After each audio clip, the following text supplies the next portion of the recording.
No more. All right, well, I got Ryan here to help me with this technology. So, I wanted to ask you if you notice anything wrong with this cover. The very first day it was on Facebook, and somebody, a local history kind of guy, noticed it. And then when I asked somebody else, they noticed it. Okay. The picture is actually backwards. Yes. Because the water tower, if you came to Batavia in the 50s and 60s, the first thing you would notice is the water tower. And since one of my stories was about climbing it, I wanted to have it on the cover. And the only way they could do that, the lady could do that, was by flipping the picture. I think if I had it to do over again, I would probably, just put a picture of downtown Batavia or something. But since none of you noticed it, I guess it's not that big of a deal. So, hope you don't mind if I made some notes, just so I can keep on track. But I just wanted to talk a little bit for a second about how I started writing. When I was younger, I wrote a couple of stories, which actually ended up being stories 2 and 3 in the book. One was about actually trying to finagle the then director. Ryan would have never fell for it, of course. And neither did the director then, but I tried to get something put in the museum so I could be famous. And then I wrote a story about my favorite Christmas gift when I was a kid, my red football helmet. Still got it. But anyway, so my mom typed them up for me the old-fashioned way, an actual typewriter. And she said, Dave, you gotta, have somebody try to print these for you. Submit it somewhere. And I never did, and I stuck them in the drawer. And occasionally I would come across, I'd be looking for something, I'd say, oh, here's that story I wrote. Maybe some, my longtime significant other, Sharon, just showed up, surprising me. So, I had a feeling somehow. Yeah. But anyway, so, at one point, I don't know what brought this memory back, but back around 2017 or 18, I started thinking about when I was a little kid and the circus came to town. And my parents got us up early, and we went, I'm going to talk about that in a minute, but we went to see the circus train and the elephants getting unloaded and all that.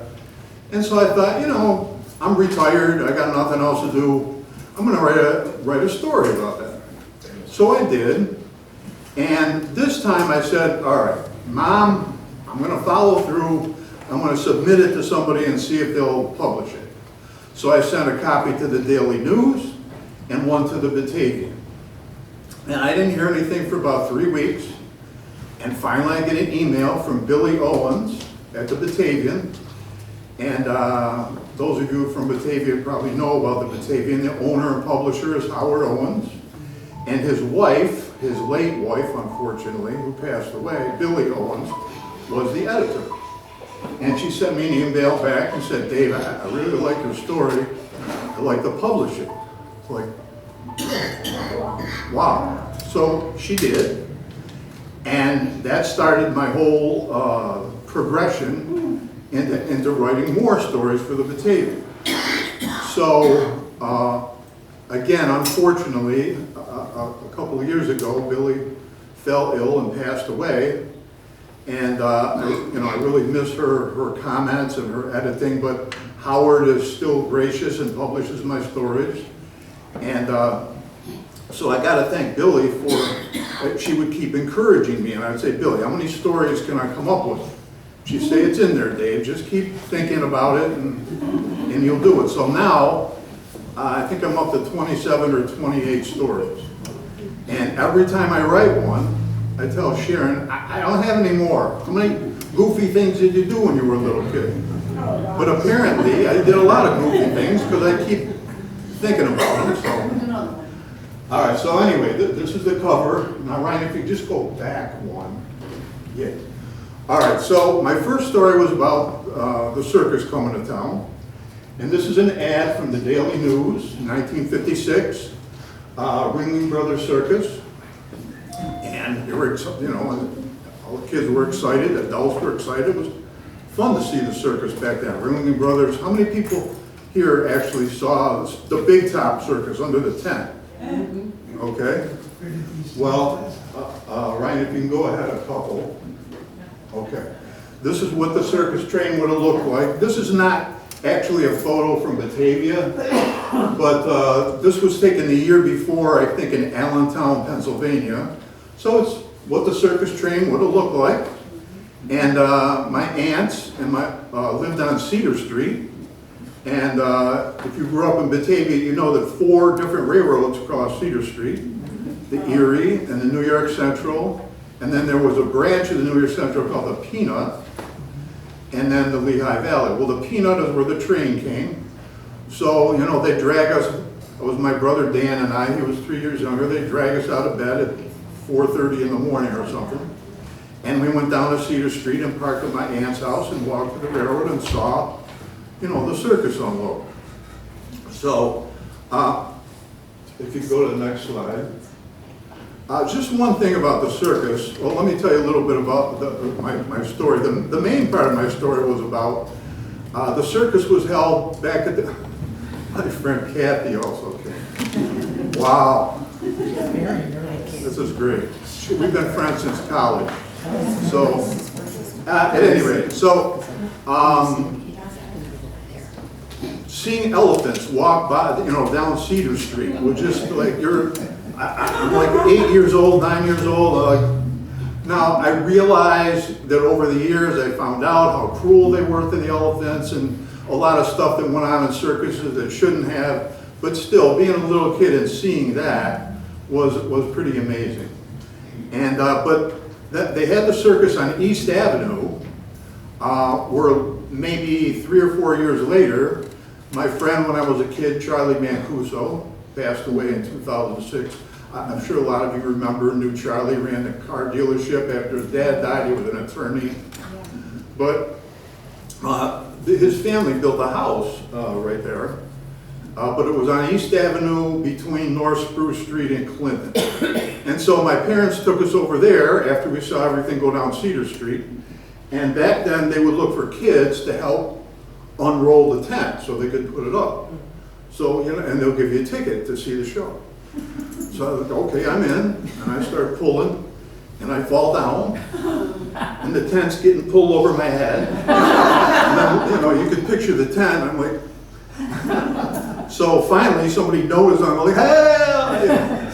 So they get me out of there, and that was the end of the circus for me, I think, because I honestly do not remember going to the circus at all. I don't think I ever went back. I think I was so tired, and after all that, at the end of the day, I never went to the circus. But when I was researching, I'm spending a lot of time on this one story. I'll move along a little faster. But when I was researching, I got so interested in this whole Reilly Brothers Circus thing, because as you probably know, about 2018, they went out of business for good, although recently, they've come back into business and they're doing, you know, arena shows. But at any rate, so I started researching and looking into all this kind of stuff, and I found out that in 1956, here's the Batavia stop on July 6th, and they did this many more shows, and they got to Pittsburgh, Pennsylvania, and John Ringling North, the owner of the circus, said, you know what? This is not profitable anymore to do this big top thing. I'm shutting it down. And he took all the workers on a train back to Florida, which was their headquarters in Sarasota, Florida. There's even a museum there. And I was down there with my friend Kathy in 2017, and we never went to it. Oh, I know. Well, I hadn't written the story yet. So, anyway. But when I was doing the research, I went on eBay, and I actually found a program from 1956. And ironically, though, the main story in, well, one of the things in here, there's tons of cigarette ads, which you're not going to see anymore, okay? But the main story is about how, it says, the tented city that moves by rail. The whole program was about, look how great it is that we do this. And just think of, you know, like moving this whole operation every single day to a new city. It's unbelievable, the workers that they had. If you go on YouTube, you can look up videos of workers like putting up the tent, you know, pounding in the stakes with sledgehammers, and they had to do that every single day in a different city. I can't even imagine how people live the life like that. But the whole article was about, look how great it is that we do this by train, and 10 days later, that was it. So after 1956, they did all their shows in, you know, like Madison Square Garden, or in 1990 something, I took my kids to the Blue Cross Arena in Rochester to see the circus. And, you know, so that's where they do their shows. And, well, here's the real unbelievable thing, though. I thought, I'd love to get a ticket from 1956. Back to eBay. Not only did I get a ticket, it's a ticket to the Batavia show. And I'm like, whoa. So I contacted the person I got the ticket from. Sharon, what are you laughing at? I'm funny. Looking.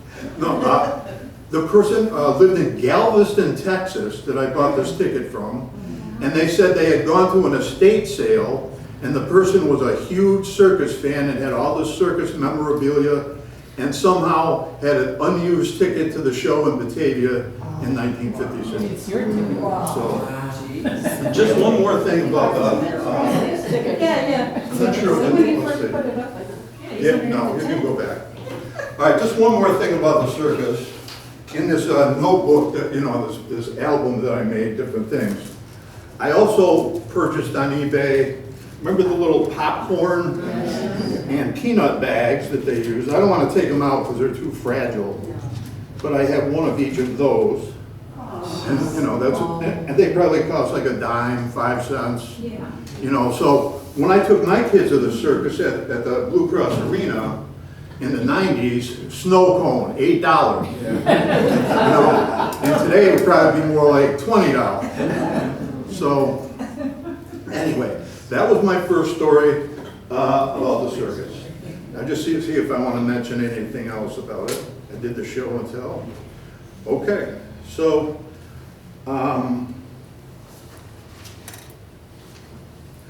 all right, so one of the stories I wrote that my mom, a long time ago, that my mom tried to have me get published was, I call it Joseph Ellicott's Bugle.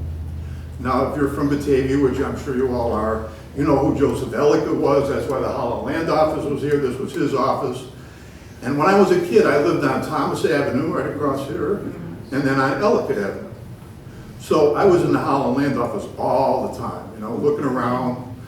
And I was just fascinated by history, but so I was in the museum one day and I see this display and there's a fossil there.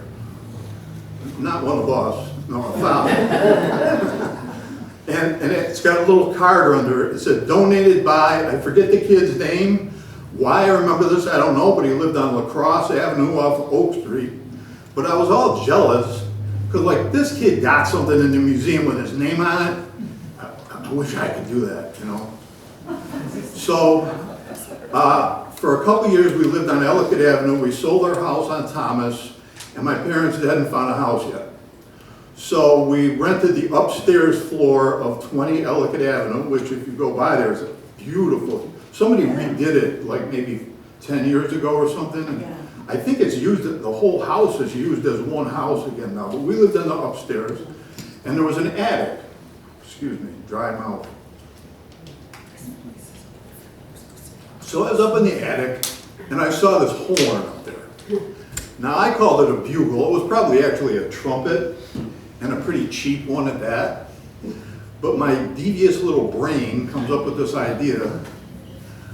I'm gonna take that down to the museum and tell the lady that I dug it up in the backyard and it could be Joseph Ellicott's bugle. Who knows if Joseph Ellicott, he didn't play the bugle. I mean, he was a land developer, you know.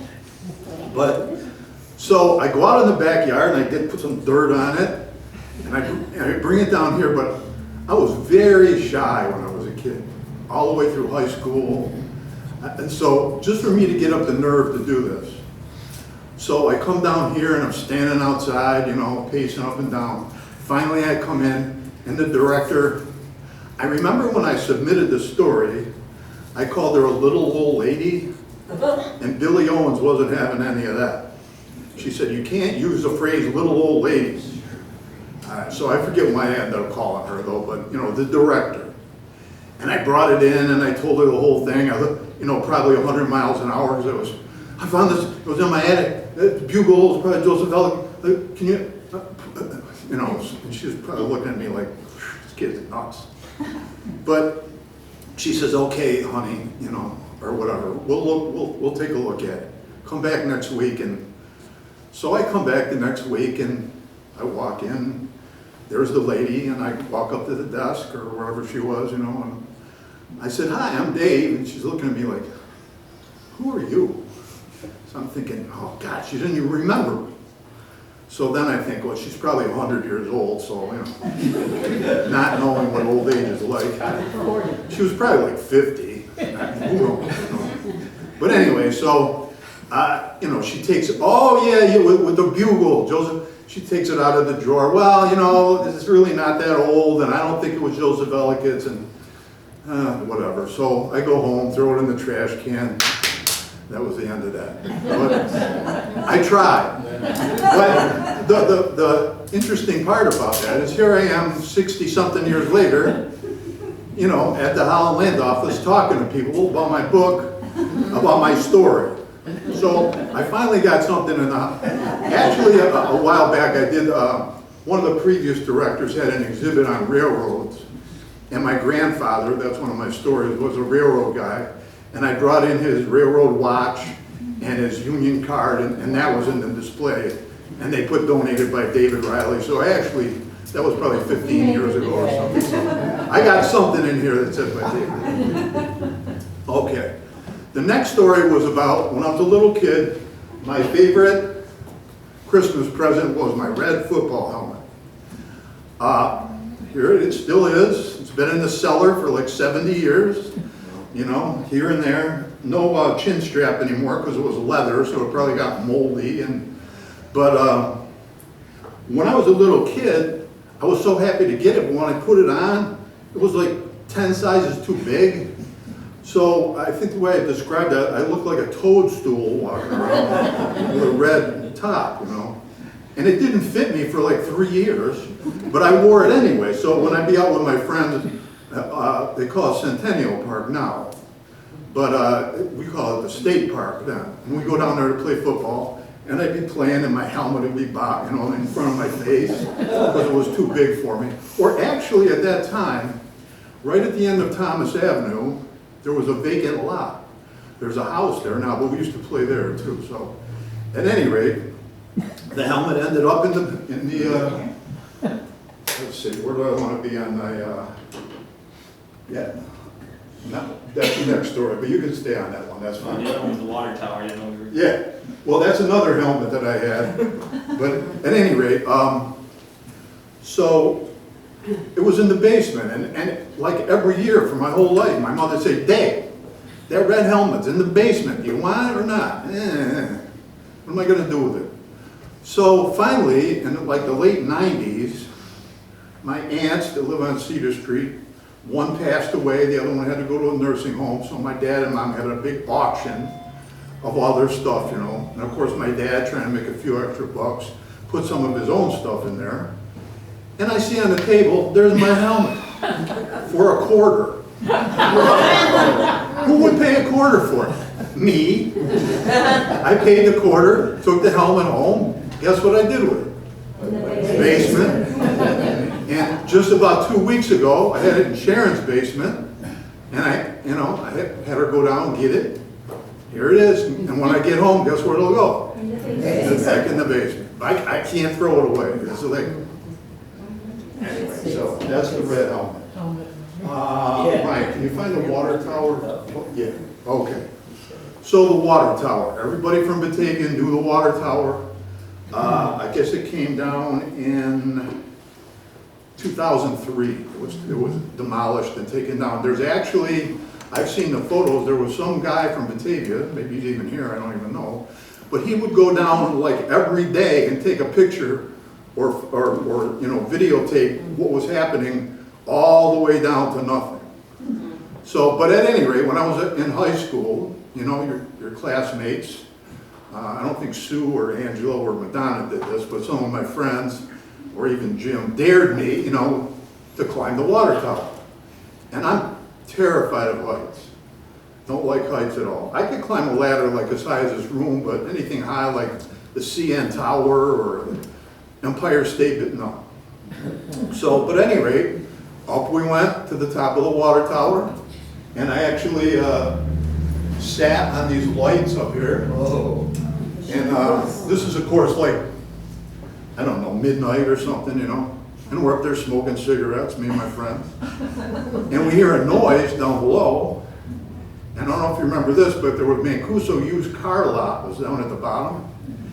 And there was a policeman down there, like, checking cars to see, make sure nobody broke in. And we're up on top of the water, really. I don't know what he would have done to us. Probably would have just said, stupid kids, get out of here. But, you know, we thought we'd end up in handcuffs or something. So anyway, we came back down, and I don't know, that was like source of pride for me, like, oh, I made it to the top of the water tower.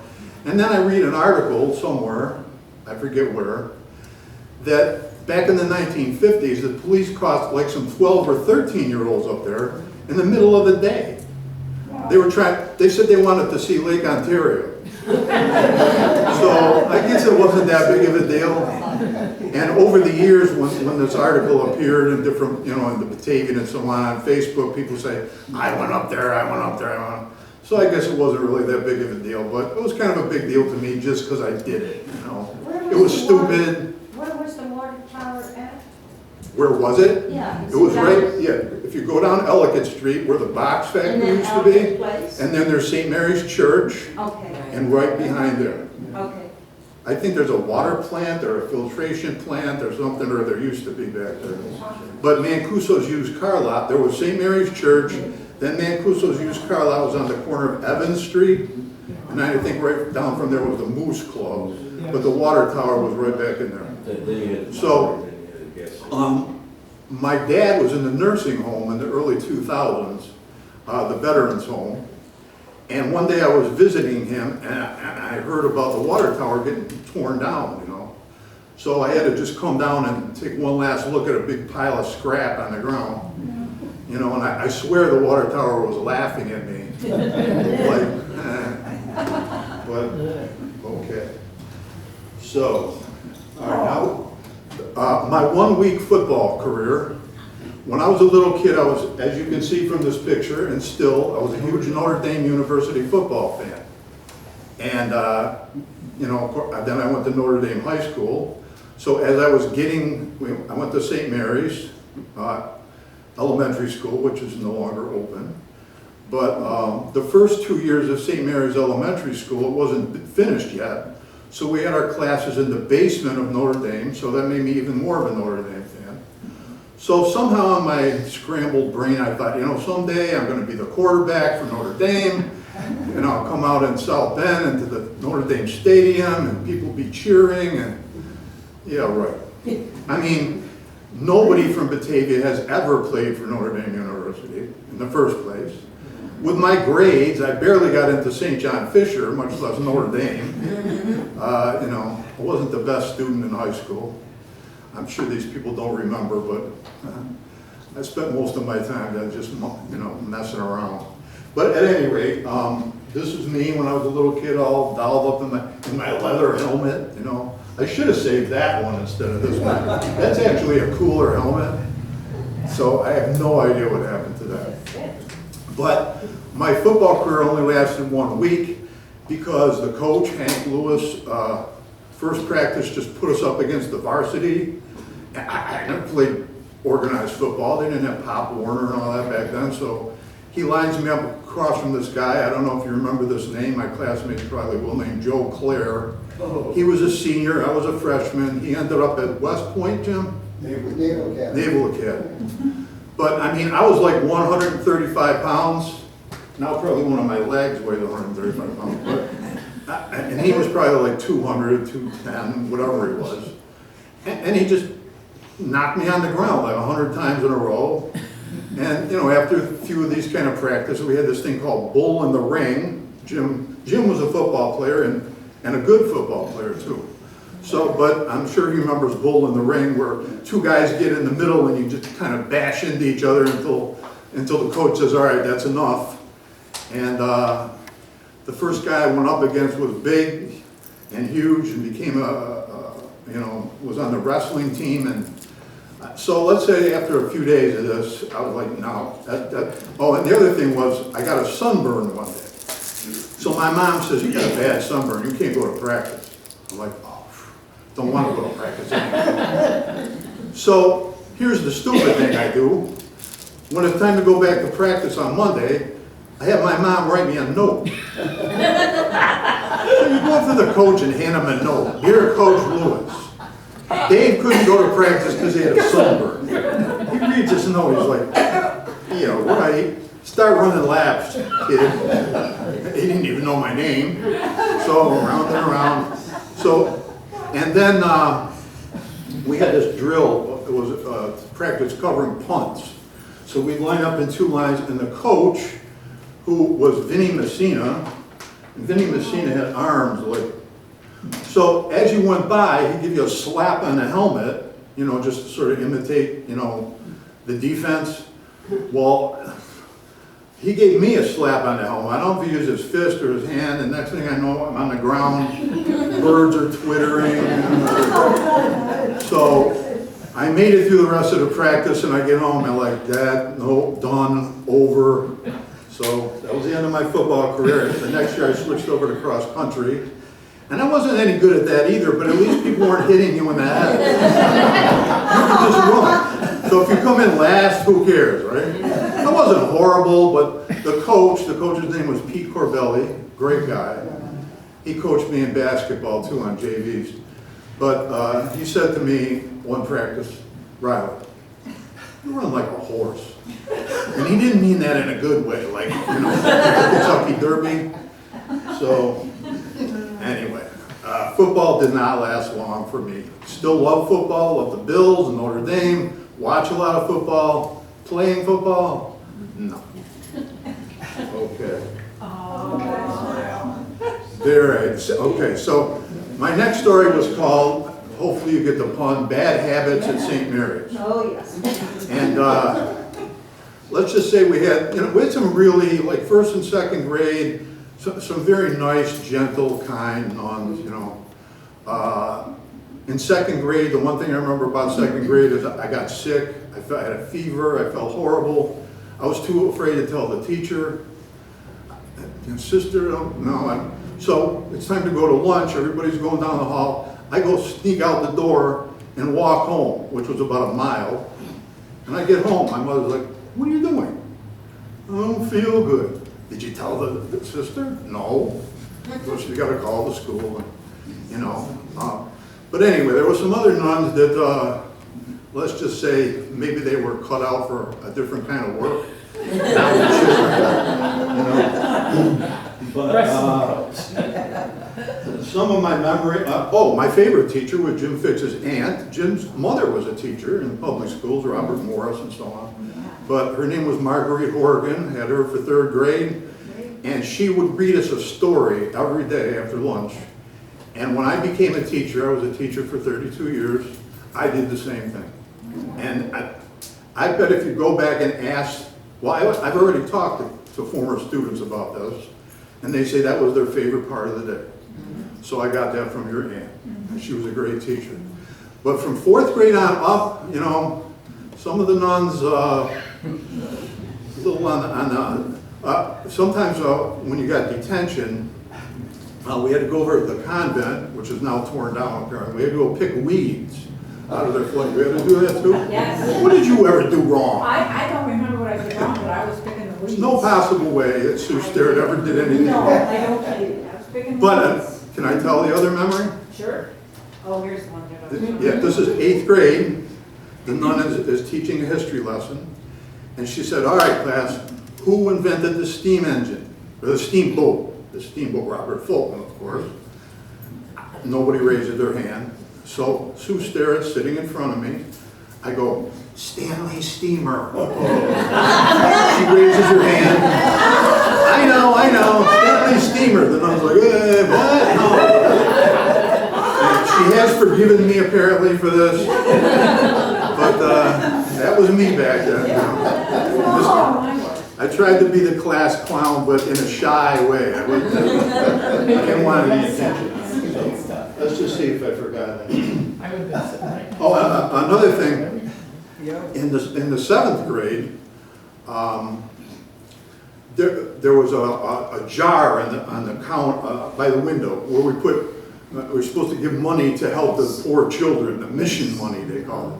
Pagan And- babies. Pagan Yes. babies. They're now your doctors. Pardon? They're now your doctors. I have a sister who said that. So, at any rate, one day we get back from lunch and the mission money had gone missing. And somebody had seen me and a couple other kids looking in the window. And I remember we were looking in the window to see what time it was, how much time we had left at recess. So she accuses us of taking the money. Like, what? And she was a very nice lady too. Sister Rose DeLure. Sue found out a few years ago that when she passed away at the age of like 90 or 80, whatever. Anyway, so Charlie Mancuso again, who went on to become a lawyer, says, I'll defend him. And he got us declared innocent. So good job, Charlie. And another memory, I won't mention the kid's name, but at the beginning of 5th grade on the first day of school is always hectic. I went through like over 50 of them because I was a teacher for 32 years and I was in school for hours. So first day of school, but we hear a commotion down the hall. And here comes this kid walking down the hall, this is 5th grade, he's got a cigarette in his mouth.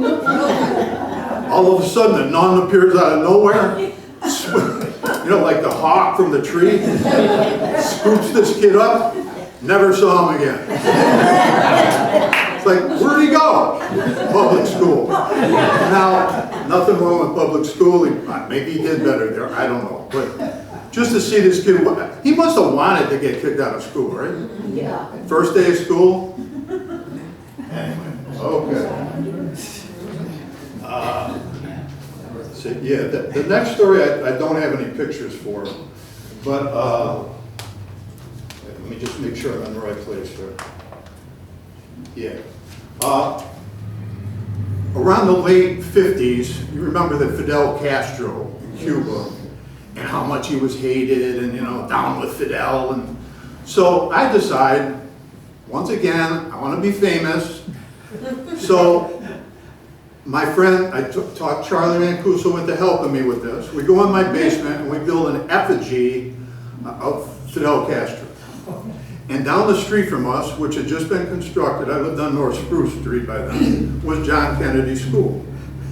So we're going to go hang this effigy of Fidel Castro up on the flagpole. And what we think is, oh, the newspaper's going to come, you know, anti-communists, strike at John Kennedy, whatever. So we make the effigy. It's like dark out. We're sneaking down the street with it. A car comes by, so we put it between us, like, you know, when you used to walk your friend home from so we take it over and we put it up the flagpole. And since Charlie's father was a car dealer, Mancuso Motors, remember those flags that they used to put around the used car lots, all different colors? He got some of those, so we put those up. Next day, we come back, riding our bikes, you know, thinking, oh, there'll be police cars and news, nothing. Guys cutting the grass, people, nobody even paying any attention to it. I'm like, oh man, foiled again. So later that night we went back and there wasn't the dumpster. So at least Charlie retrieved his flags, but Fidel Castro got hung in effigy, pretty much for nothing, but oh well. Okay. Baseball. I'm sure you recognize, it used to be called MacArthur Stadium. Now it's Dwyer Stadium, named after the, was his name Thomas Dwyer that ran the shoe store? Ed was. Pardon? Ed, his dad. Ed Dwyer, that's right, Ed Dwyer. But anyway, it was called MacArthur Stadium, and we were probably like 11, 12, 13, 14. We used to spend a lot of time.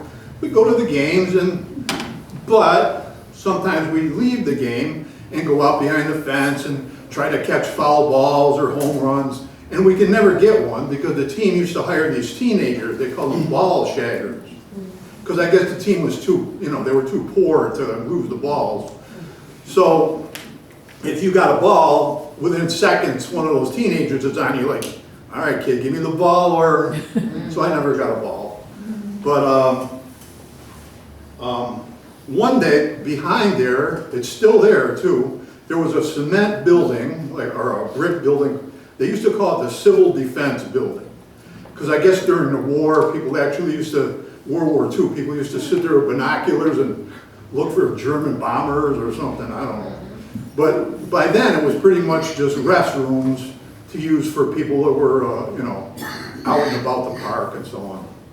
So we went in there, and we're smoking cigarettes. I haven't smoked since 1980, by the way, thank you.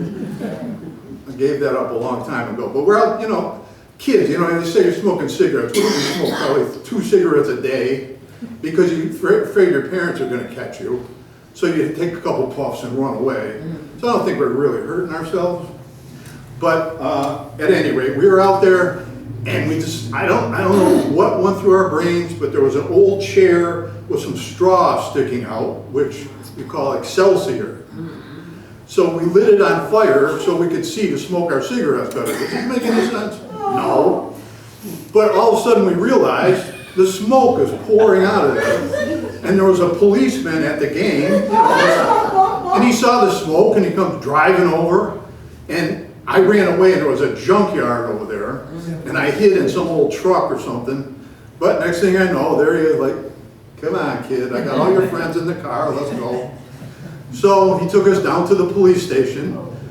Next mistake, as we're going into the police station, I tried to throw my cigarettes under the police car. Yeah, he saw that too. So I had to do like chores for my mother, for 6 months after that. Clean this, do that. Oh, and when I got home, my parents never had what we call, Sharon and I always call it when people come over having company. She says, we have company. So I had to walk like the perp walk through the company. Here's a disgraced son. I did my grandmother. The stuff the kids do, it's ridiculous. Okay. Next slide. Yeah. So when I was 11, and my brother Dan, so this is part of me. I don't know who was taking the photograph, but not very well.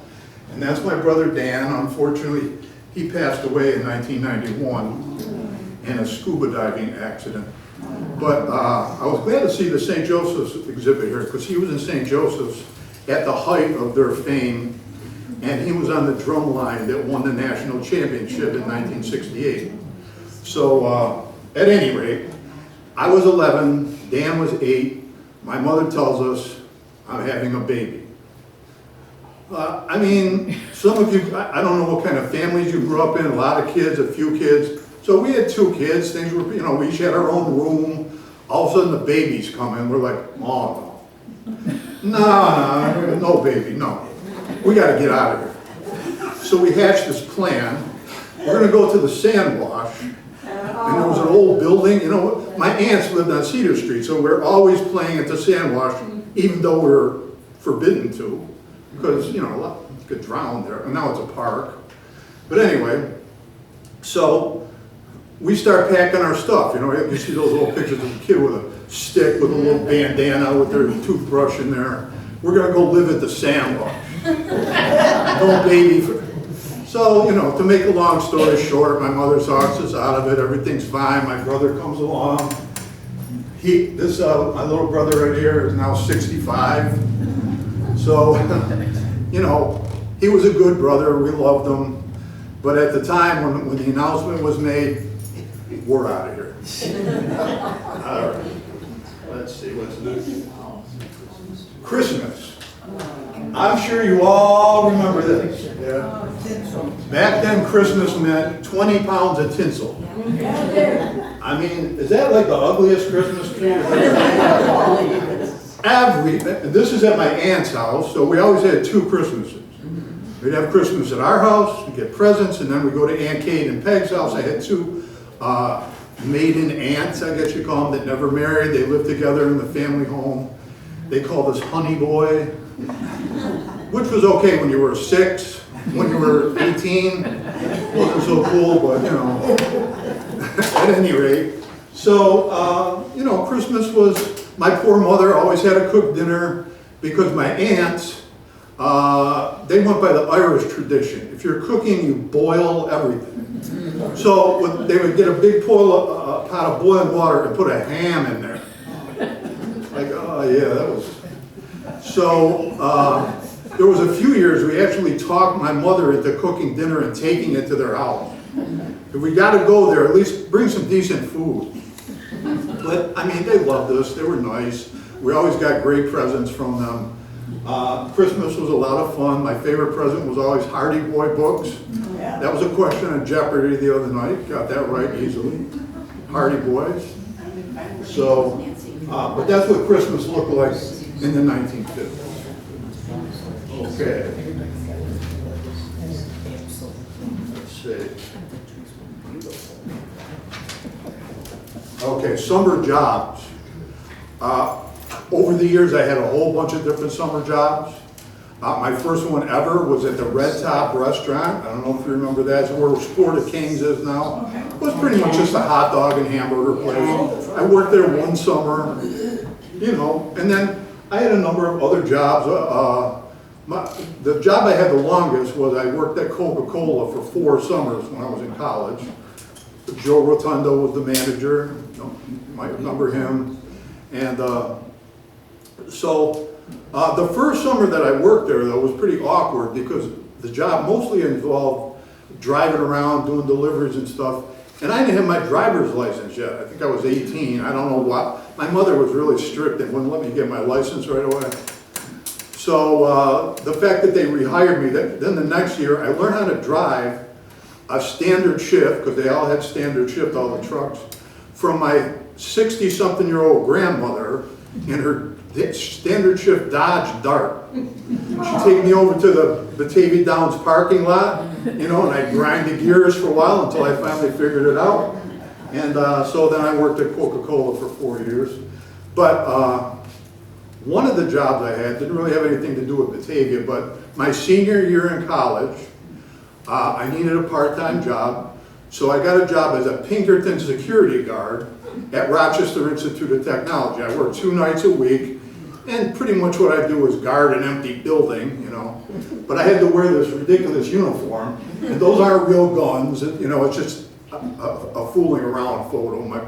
My younger brother had some fake guns, but let's see if I wanted to say anything else about jobs. Oh, when I worked at Coca-Cola my last summer, I was doing a delivery, and companies used to hire us, you know, to help with their picnic. They'd have a company picnic, and they're going to have a company picnic at Hamlin Beach, you know, out north of Rockford. So I'm driving the truck on a Saturday morning filled with stuff for the picnic, you know, big cans of Coca-Cola and all, whatever. And all of a sudden I see something on the road ahead of me, like this big yellow thing. What the hell is that? And pretty soon I find out what it is. I drove into a swarm of bees that must have been moving from one place to the other. And the cab of the truck is like a million, you know. Next thing I know, here comes a telephone pole right at me with a transformer on it. And it's going over the top of the truck. So all I can do at this point is just hold on to the wheel and pray I don't die, right? Thankfully, I wasn't injured at all. So I go jumping out of the truck, because there's still a million bees in there. And pretty soon the troopers, the fire department, everybody shows up. And the first thing the trooper says, "Son, were you drinking or using drugs?" I go, "It's 8 o'clock in the morning. Go look at the truck. There's like 1,000 dead bees all over the, you know, so. But boy, did I take a lot of crap from that, from my coworkers. They had to send another truck out to transfer the stuff, and they get there and they're all like, the boss, Joe Rotundo, wasn't laughing, but the other guys were. So for the rest of my time there that summer, you know, I got referred to as bee man every day. So they make a lot of, you know, whatever bee jokes were. Anyway. Okay. Who remembers the blizzard of '66? Few people do. Okay. Well, there's two blizzards that people really remember: '66 and '78. In '78, I was, you know, already married, and I lived in Churchville, which isn't that far away. And we got it pretty bad, but apparently not as bad as Buffalo and Batavia. So I don't remember that one quite as well. But the blizzard of '66, that was on, you know, so. It just so happened that I was home from college, went to St. John Fisher in Rochester. It was my sophomore year, and it wasn't exactly my birthday. It was like a week after my birthday. Well, we were having a birthday party, and my two aunts, Kate and Peg, they were there, and my grandmother, and the blizzard starts. And my father and mother are looking out the window like, what are we gonna do with Kate? Well, Aunt Kate and Peg never drove, ever. They worked at this shoe factory for like 40 years. Take the bus or their friends that drive them. They never learned to drive. And if you knew them, thank God. But, and my grandmother was there, and she could drive, but let's see, so this is 1966. She's about 68 years old. So they go, what are we gonna do? How are they gonna get home? So my brother Dan and I, we're getting together. Jim was still real little. My brother Dan and I are like, what if we get snowed in with these old people for like a week? We'll go insane. They're going to take our bed. We have to sleep on the floor. And we come up with this idea. We lived on North Spruce Street, and Aunt Kate and Peg lived on Cedar Street. So he said, if they're going to get stuck here, Dan and I will walk to their house and stay there. So we walked through the blizzard, and I'm telling you, I mean, you know, we were healthy. I was, what, 19, so Dan was about 16. We're going, the wind's blowing like 70 miles an hour, the snow. You get down to the plaza, the Easttown Plaza, where your host restaurant and all that was. There had to be 100 semi-trucks in there, you know, that couldn't go anywhere. So anyway, we got to Aunt Kate and Peg's house, and we stayed there for like 3 or 4 days, ate up all their food, you know. But the one thing I remember is, well, two things. Remember back in those days, television would go off about midnight. Yeah. And the test pattern, for they played the national anthem. Yeah. And then the test pattern would come on. Beep, you know, so. This particular night though, the guy comes on, he says, because of the storm, we're gonna stay on all night and show movies. I'm sure the movies stunk, I don't remember, but we're like, oh good. So we stayed up and watched movies till like 2 o'clock, and then finally we got tired, we went to sleep on the living room floor. Wake up in the morning, it's light out, I look out the window, there's no depth perception whatsoever. Got it. It's just white everywhere. So then I look down, I see a guy that's coming from, like down toward where the Peanut Railroad was, you know, walking toward Main Street. And he's on snowshoes. And he's coming and coming and coming. And he gets in front of Aunt Kate and Peg's house and he starts going up. The snow had to be 15 feet high in front of their house. I'm like, we're never going to get out of here, ever. So, of course, we did, but it probably took 3 or 4 days, and the city came with the big loaders and those huge snowblower things, you know. But we had to dig like a path from the house so my aunts could get back in, and the snow was not gone out of their driveway. The storm was like February 1st, I think. It was there till April. So, but this photo here was in the Daily News, and first of all, look what ambulances looked like back then. You know, it was like a hearse, but not black. I mean, ambulances now are like a small emergency room on wheels, you know. Back then, they just throw you on a stretcher, but at any rate, if you go on the thruway and you start heading toward Rochester, right by Genesee Community College, there's that part people call the rock cut, where they had to blast through rock on the side. And that's where all this happened, you know, it was a whiteout, and there was hundreds of cars all pushed onto the median of the thruway in the middle. And the state swore that they didn't push them there with you know, plows, but come on, how else did they all get, you know, did they just like drive them in there? They had to do what they had to do, right? But just one more thing about that. There was a kid that was involved in that accident. He went to Buffalo State and he was driving to Long Island where he lived, and he got injured in that accident. And he was in St. Jerome's Hospital still in the summer. And finally his parents rented a plane to come to Batavia Airport and take him to Long Island. And I don't know whatever happened to him. I guess he was okay eventually, but that was a crazy blizzard.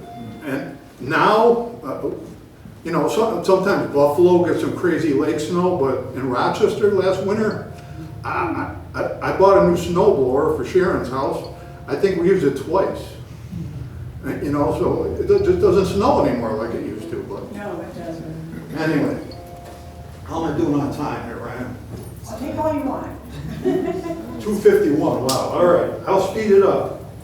All right, so, let's see, next one is, this is me at a little older age at St. Mary's, and that's, you know, all about back to school, and how many times I went back to school, 50-something different times, you know, being a teacher and being a student, but that's what we used to wear at St. Mary's. Oh, the earlier picture when you saw me younger, you know, we had the blue shirt, blue pants, bow tie. I probably lost 100 of those bow ties. You know, who knows? And my mother had, and uniform pants, my mother bought me 2 pairs every year. I think we got them at Charles Men's Shop. They probably had a deal, you know, and then you'd go outside and play at lunch and fall down and play football. So by the end of the year, both pairs of pants, they had 1 million patches on them. And the good old days of Catholic school, right? But I think this might be for, like, I don't know. It looks a little young for 8th grade graduation, but I got a sport coat on for some reason. And later on, it didn't make it into the book, but after the book, I wrote a story for the paper about barber shops. I don't know if any of you read that. But this is one of the hair, you know, used to have that butch wax on the front of your hair.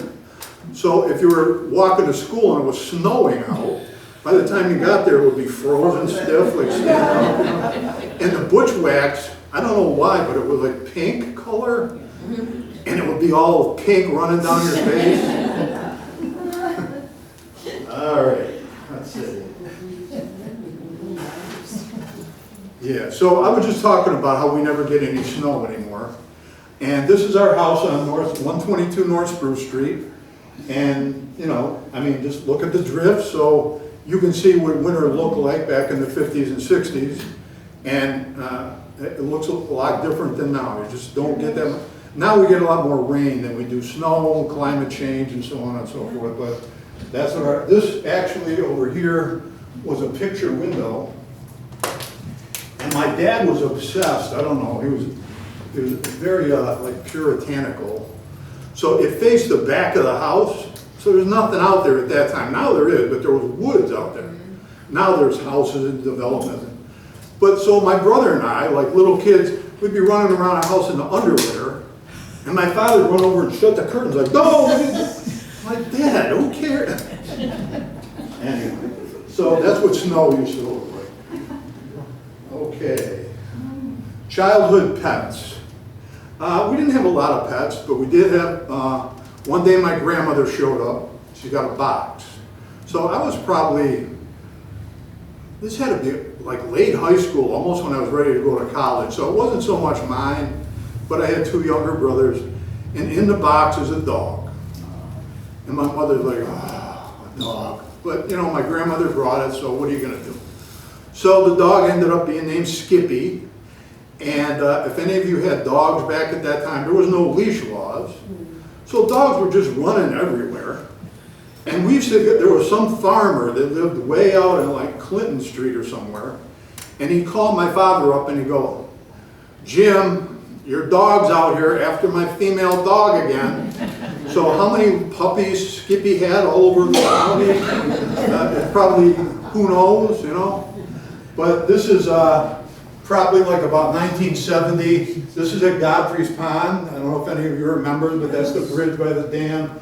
That's me and Skippy and my younger brother Jim. And then, before that, when we lived over here on Thomas Avenue in Ellicott, and then he moved with us to North Spruce, we had a cat. And his real name was Smokey, but he was always getting under my mother's feet and, you know, kick him out of the way. By the way, I don't think I could have done that a year ago. So. Anyway, she ended up naming him Stupid. So Stupid had 7 toes on each paw, and I swear this is true. One time he knocked the glass out of the basement window to come in with his paw. So one day Stupid disappeared and never saw him again. But they're like, goodbye, Stupid. And then I don't know how this happened either, but somebody gave us a rabbit. So, I don't know, they must have given us the cage. I know my father didn't build it because if he tried to pound a nail in, he couldn't even, you know, my father was not a handyman, which carried on to me, by the way. So, plenty of sore thumbs I've had over the years missing the nail. But anyway, we had a cage for the rabbit. We named the rabbit Herman. Again, I don't know why. But, so, pretty much all you had to do with Herman was, once a day, there was straw in there. You had to clean out the straw and the rabbit poop, which was sizable, a lot, and feed them, you know. So one winter day I went out, and there's Stupid, or not, Herman, frozen stiff. I don't know if that was our fault, or he just died and then froze. I don't know, but so that was the whole history of our pets. But honestly, my father loved Skippy. And my brother Jim told me a couple years ago, he said, the only time I saw a dad cry ever was when my brother Dan died and when Skippy died. Now I know that doesn't equate, but that was his dog. And so here's the, if you go to 122 North Spruce Street today, I don't know if he still has his collar on, but if you get a metal detector, my father dug a big hole in the flower bed in the backyard, and Skippy was in a tarp. My brother told me this, I wasn't there. And, you know, so Skippy's out there somewhere, you know, as they say, pushing up daisies, so there you go. Okay, let's see. As I said, from when I was about a year old until I was about 8 years old, we lived at 26 Thomas Avenue. Right across the street here. And in 2011, they had an open house. There was whoever lived there was selling the house, so they had an open house. And I said, I got to see the inside of my whole house. So I went, and I made the mistake of telling the realtor the truth, that I wasn't there to buy. I used to live here, and I want to look around. So she was trying to hurry me up, you know, because she wasn't going to get any money out of me. But it was interesting to go through, you know, I don't know if any of you have ever done that to a house where you used to live and go in and try. I've tried that with a couple other houses, like the one on Cedar Street where my aunts lived, and the people they never answered my letter, my email, so I'm not going in there. But I did, the one thing I noticed about it though, was I remembered my bedroom, when Dan, my brother Dan and I were little, we shared a bedroom. And I remember it being so big, you know, and I went in there and it was tiny, like it's so different, you know, from when you're a little kid till now. But that was kind of interesting to go back, and some guy was walking down the street. I said, hey, take a picture of me in my old, you know. So that's Thomas Avenue. Okay. This is our house where we lived at 122 North Spruce. And this was actually taken only a couple years ago. I was driving around and I saw, you can see an old lady with a walker there, you know, and I saw her outside, and I said, you know, that's my car, and I still have that car. And I said, I just want to talk to the lady and tell her I used to live here, and she didn't, I didn't ask to go inside, but we had a nice chat, and my story was about, you know, in the yard, used to play, my friend Charlie Mancuso lived down the street where the circus was, but then they built a house and he used to come over, we used to play wiffle ball, and what else did I want to say about, oh, out in the back of our house, back then, it was all woods back there. And I can't remember the name of those streets back there now, but you know, it's all developed and built up. But we built what we called our fort out there, which was actually a piece of plywood with a bunch of sheets hanging off it. But mostly what we used to do was go out there, so we were probably, what, 12, 13? And we'd go out in there and smoke cigarettes and play cards and just screw around, you know. And then we would tell my parents we were going to sleep out. Let us sleep out tonight in the fort. As soon as they go to bed, off we go. And we never really did anything bad. But one of the things we did do was on State Street is a National Guard armory. Well, if you go there now, there's a big fence around it and all. Like, yeah, you think you should. But back then, they had a tank, a real working tank, and it was just sitting there. And we used to go climb up and open the hatch and get inside and turn the turret on. Oh my God, I hope the guns weren't loaded or anything. Well, so that's what we were up to at like 3 o'clock in the morning. You know, we'd actually be going up and down the street hoping police would come just so we could dive into the bushes because it was like exciting, you know. So this is Batavia, like you got to make your own excitement. So anyway.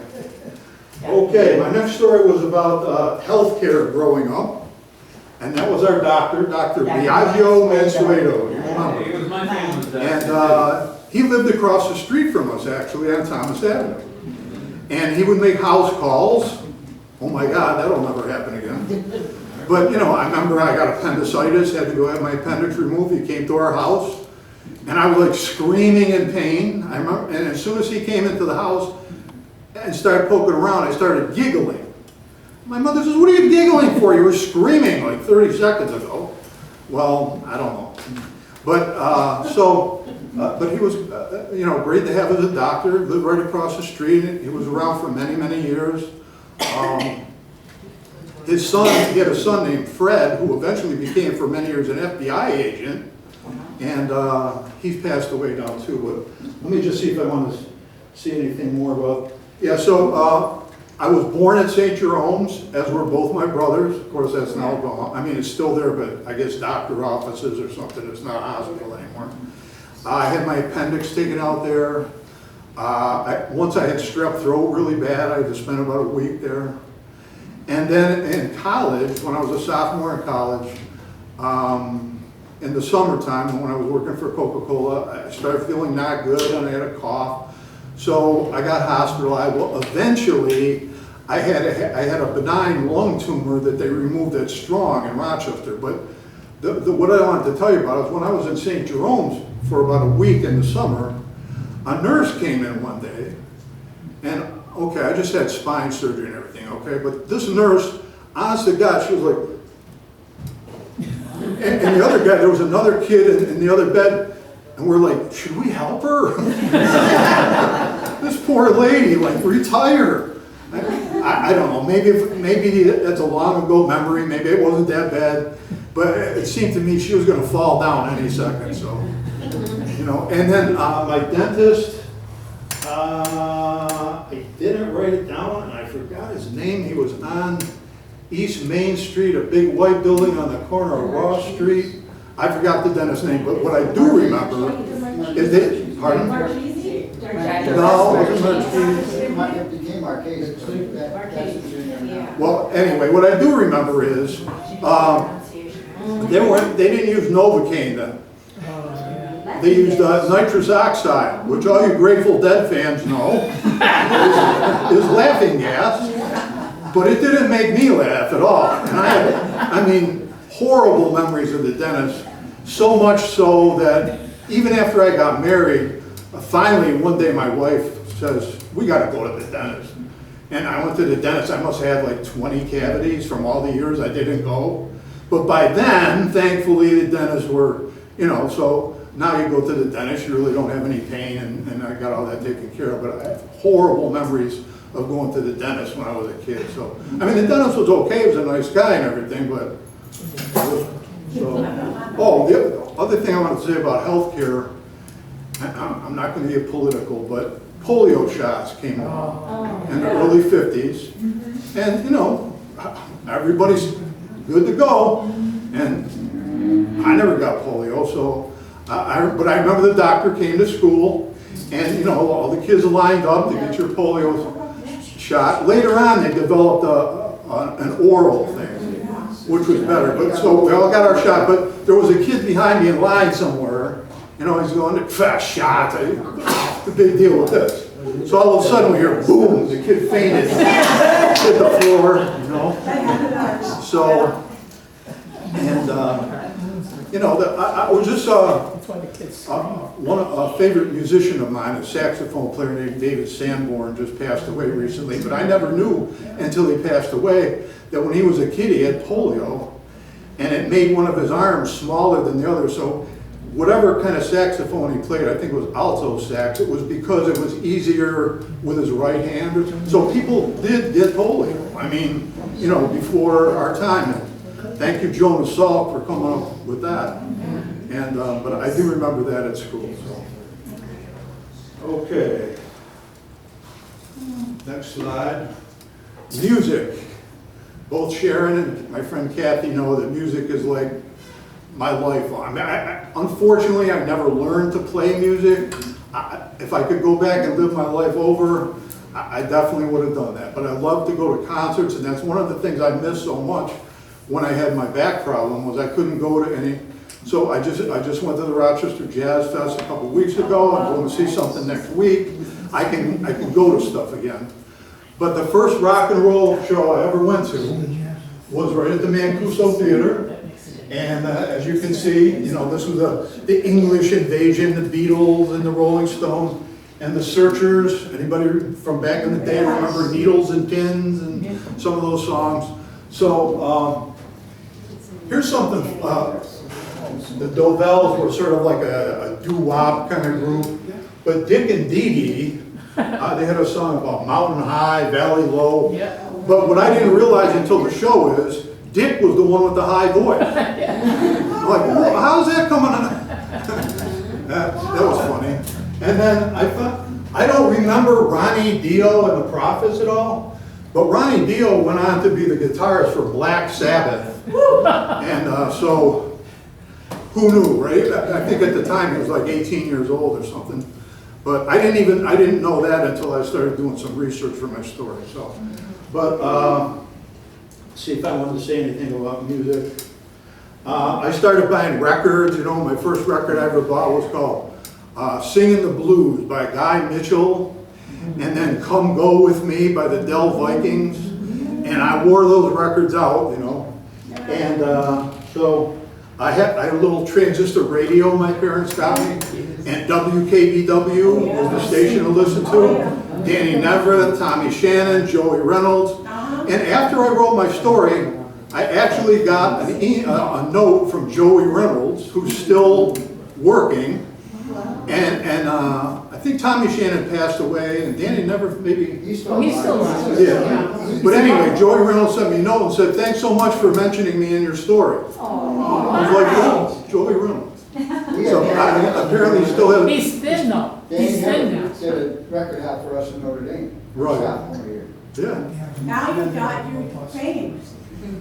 I'm sorry? I said, now you had your piece of fame in your book. You guys know that. Yes, that's right. Not only am I at the Holland Land Office, Joey Reynolds knows who I am. I'm sure if you saw him today, he wouldn't remember. But, let's see. I want to see if there's anything else I wanted to say. Oh, I don't know if any of you ever did it, but back in the 60s, there was a place in Albion Bowling Lanes, and Friday and Saturday nights, they used to put wood, that's right, yep.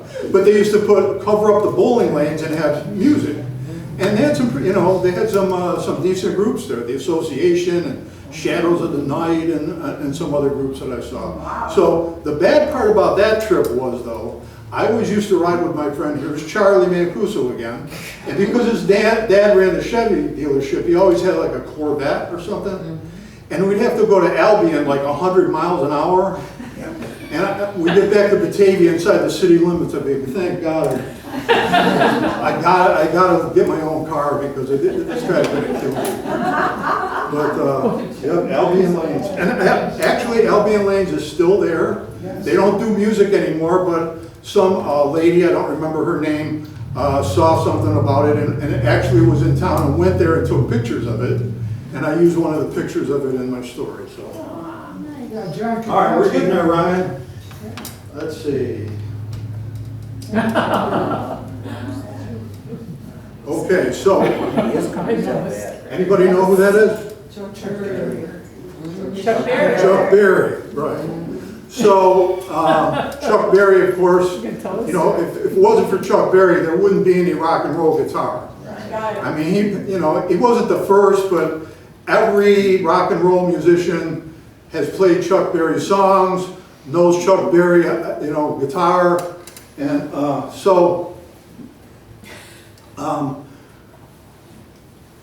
I could tell you a lot of stories about going to music shows, but in 1968, some friends of mine brought Chuck Berry to town at Nazareth College, where my friend Kat, that's where I met Kathy, she went to Nazareth College.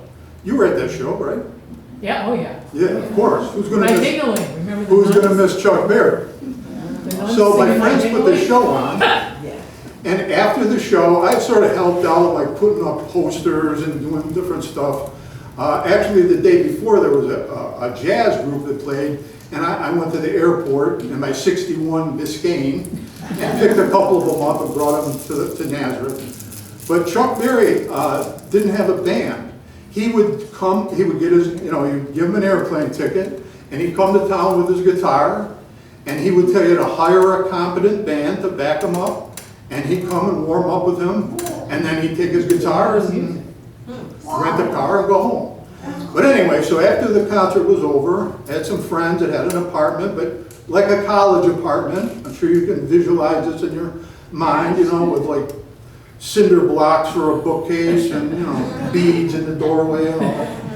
So, plus it was, the gentleman back here was making the drinking sign for Albion Lanes. It was over a bar.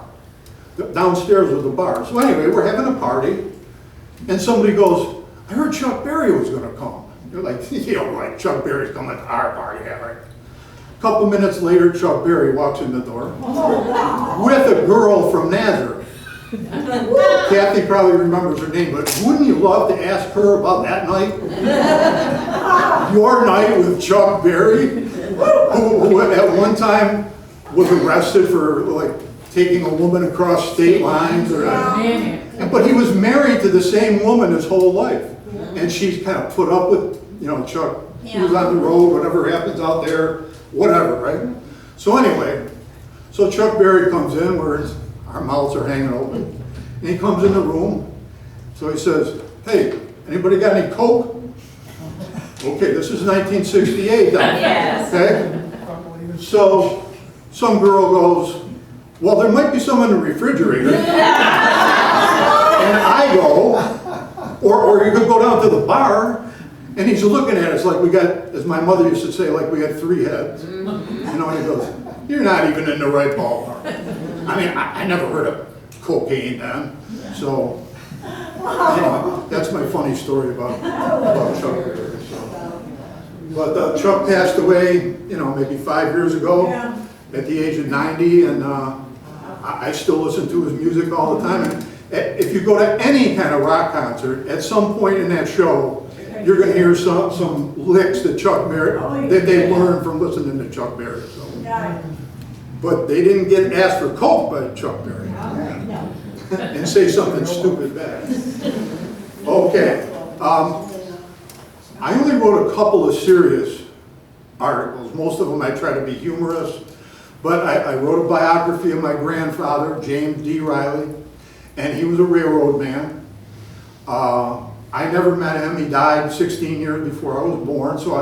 And you know, it's too late to tell any of you this now, but if you got grandkids or whatever, tell them if they want to know stuff, ask you now before you die. Because I could have found out so much information from asking my parents or my aunts or people, my grandmother, my brother, all the time, since I wish I should have sat grandma down with a tape recorder and had her tell me stories, you know? But, so I had to learn most of the stuff I learned about my grandfather through doing research. And he was born and grew up in Mendon, which is, you know, just south of Rochester, near Honeoye Falls. That's where our family burial plot is. I was just out there yesterday, as a matter of fact. But anyway, so he worked, there was a place out there called Rochester Junction, and the Lehigh Valley Railroad went through there, and they had a spur line. So if people were going across New York State and they wanted to go to Rochester, they would get off at Rochester Junction and take the spur line to downtown Rochester. Right. And if you've been to downtown Rochester, if you've ever been to the Dinosaur Barbecue, Yeah. that was the Lehigh Valley train station. Okay. Anyway, so Grandfather Reilly worked on the railroad at Mendon. And then at some point, around 1915, I can't find the exact time, but he moved his family to Batavia and got a job with the Erie Railroad. And he did that for a number of years, and he was working on what they call it, the track gang. You know, they'd be out putting in and taking out tracks or ties or whatever. And at one point, a track got dropped on his leg, and for the rest of his life, you know, he had problems.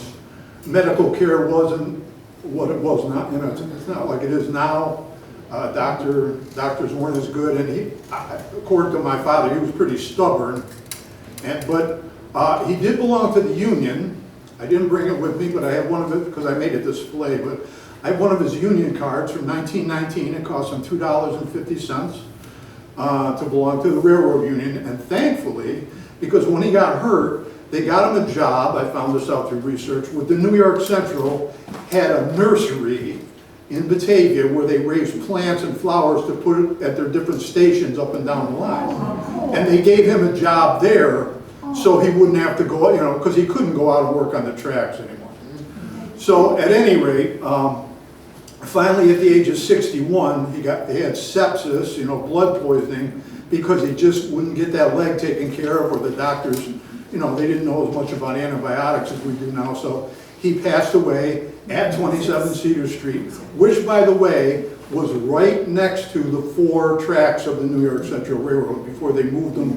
In the 1950s, they moved them down farther, and now it's CSX, and it's only 2 tracks.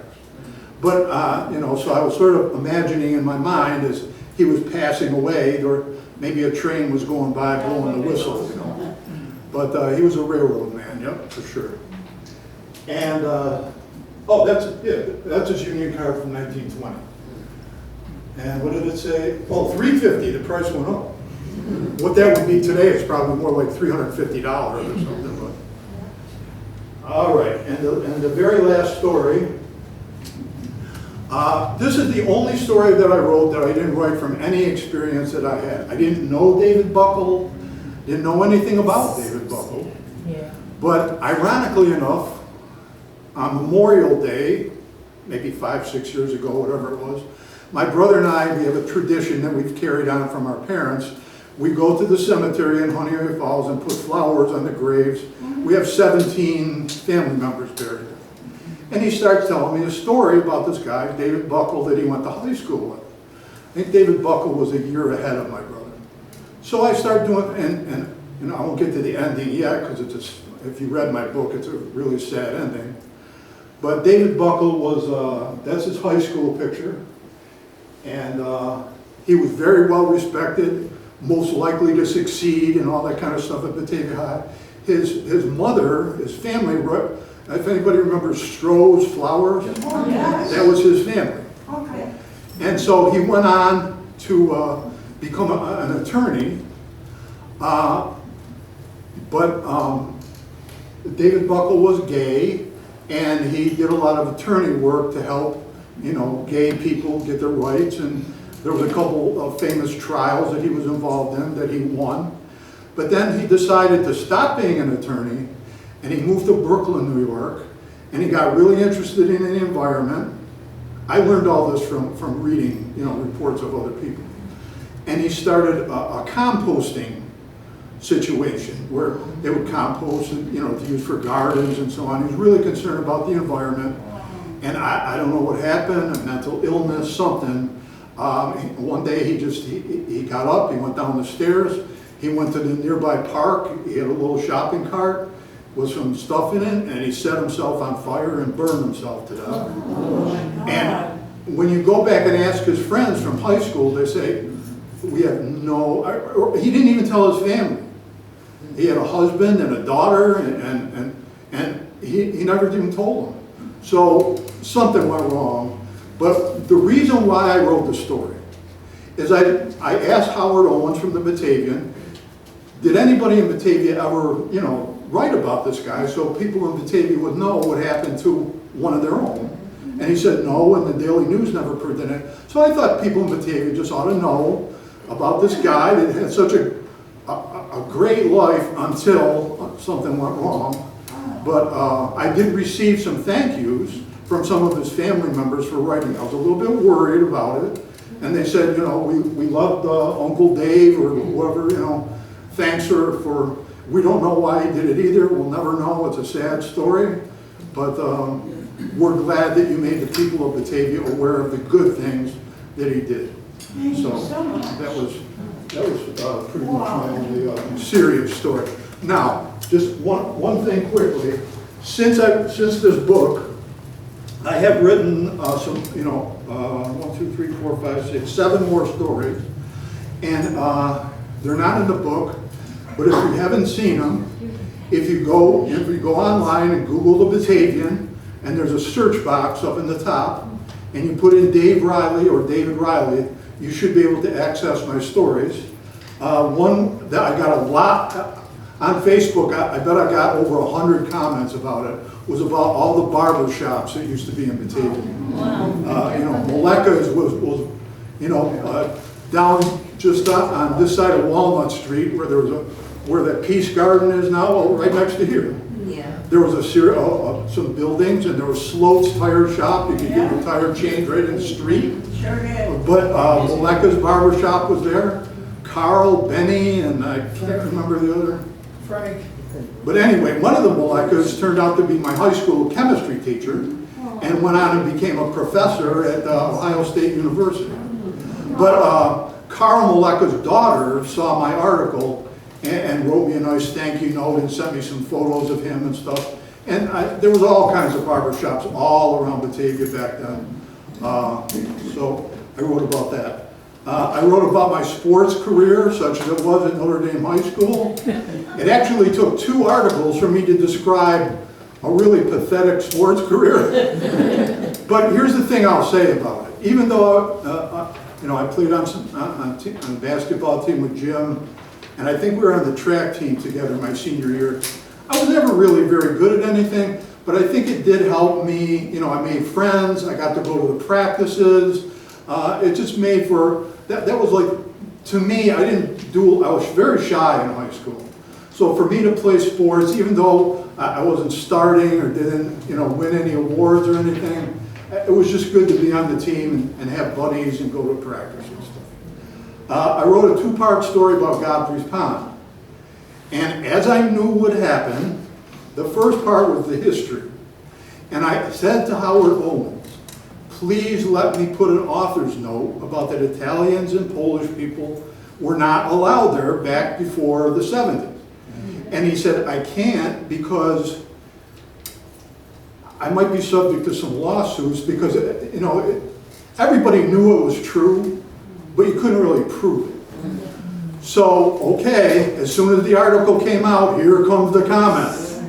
And finally, Howard had to go on there and say, I told Dave wanted to put a disclaimer, but I wouldn't let him. But he's going to write another part about his experiences, and then I'll let him put it. So in my second part of the article, it was about stuff I did at Godfrey's Pond. I think, Brian, I think if you go ahead, there was a picture somewhere. Oh, that's David Buckle. If you go back, can you go back one? That was David Buckle at the composting place before he passed away. Okay, then go to the barber shop one next. And then that's, okay. There's me, and his Jim Fix is in here somewhere. There he is. Okay, that was our junior year. Oh, I'm sorry. Yep, Dick McEnany, yep. Dick McEnany always had a fast car. Yeah. Still do? I don't know. I didn't have a fast car. All right. I appreciate you coming. Okay, and so this is Godfrey's Pond aerial view. Okay, so sorry about being topless at all, but it's better that you saw it then than now. At any rate, I caught my first decent fish there. We had a lot of fun there. Learned to swim, a lot of adventures and stuff that we had at Godfrey's Pond, and it just still makes me feel so bad that Italian or Polish or African American people or whoever, but I did look into it, and since the 1970s, and especially now, that's changed. Anybody can be a member, and a lot of people, I understand why, had really bitter feelings from back then and said, I will never go to that place. I can't blame them, but hopefully younger people will realize that's a thing of the past and be able to go there and have a good time. I was able to go there for the first time back around Memorial Day. I came and Jim and I put some flags on the graves of a couple of our classmates, Dan Birmingham and Tom Welker, that were killed in Vietnam. And then on my way home to Rochester, I stopped at Godfrey's Pond and actually walked around. I could walk again, thank you. And I saw the hugest turtle though. It had to be Big snapper. like 8. I took a picture, but I should have put something next to it for perspective. So I did. I looked it up afterward. They said if it has a shell, or I guess it's really called a carapace, of 18 inches, it's probably 75 to 100 years old. Yeah. So when I was catching that bass, a little turtle might have been like over there on the side, and it's still there. So, okay. Two more articles to talk about. I was a teacher for 32 years, and I was talking about in my article about a lot of the things that if you go to a school now, you're not going to find anymore. Like cursive writing. If you write a note to somebody in cursive writing to a kid, they'll be like, that's like, might as well write it in a foreign language. Blackboards. I would come home covered in chalk, no more blackboards. Now they have a smart board. It's connected to the internet. You can get anything you want on there. What else? Oh, like when I first started teaching in the 70s, we still had movie projectors, like the 16 millimeter. And every time you would try to show a movie, the film would break. And you'd have to tape it with Scotch tape. So by the time you got the movie, it's just going through the whole movie, like click, click, click, click, all the Scotch tape that was on there. But then in the 70s and the 80s, then we switched over to VCRs, First it was beta tapes and then VHS tapes. So when you saw the teacher wheel the TV in, you were like, oh, movie, Yeah. Or sometimes we used to, we watched the space shuttle or the inaugurations or some of the, but no more VCRs or TVs, you got the smart board. Oh, mimeograph machine, we would run off copies on, and probably the chemicals that we used in there, I probably got like 7 different diseases from that. But, now even, copiers are starting to become outdated, but, okay. And then the last thing, the very last article they had, which was only a few weeks ago or a couple weeks ago, we didn't go on too many vacations when I was a kid. We weren't poor, but we weren't rich. But one of the things we did do was go to Niagara Falls, of course, like everybody did. And striped shirts, if you look back and look at like kindergarten or school pictures, every boy had a striped shirt on. But look at my dad with a tie on going to Niagara Falls. Now, if my dad saw me here giving a presentation without a suit and tie on, he'd probably have a heart attack. Always with a suit and tie. So, and I wrote, you know, a few other, we went to North Pole Village or Santa Village in the Adirondacks. You know, we went to New York City, Empire State Building. Here's me on the Empire State Building. I climbed the water tower, sat on the light smoking cigarettes, but Empire State Building, no. So, that's my presentation.